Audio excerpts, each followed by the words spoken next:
10 గుంటల ల్యాండ్ సేల్కి వచ్చిందండి. ఇక్కడ నుంచి డాంబర్ రోడ్ జస్ట్ 300 మీటర్స్ దూరంలో ఉంటుంది. ఇదే అండి ల్యాండ్. గుంటకి 1,50,000 చెప్తున్నారు. మనం కూర్చుంటే కూడా తగ్గొచ్చు.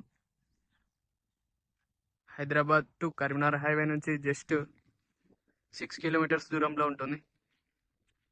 సిద్దిపేట నుంచి 14 కిలోమీటర్స్లో ఉంటుంది. ఇదే మాడి అండి, ఇది ఒక మాడి. ఇది ఇప్పుడు ఫార్మర్ దగ్గర ఉంది ల్యాండ్. దీనికి బోర్ ఫెసిలిటీ లేదు, మనం బోర్ వేసుకున్నా కూడా ఫుల్ వాటర్. చాలా బాగుంటుందండి సైట్. ఇది సిరిసినాల విలేజ్ సంబంధించిన ల్యాండ్ అండి. అక్కడ అనిపిస్తుంది సిరిసినాల విలేజ్, కొండపాక మండల్, సిద్దిపేట డిస్టిక్ అండి. ఇది షామీర్పేట నుంచి జస్ట్ 62 కిలోమీటర్స్ డిస్టెన్స్లో ఉంటుంది. రెడ్ సాయిల్ అండి.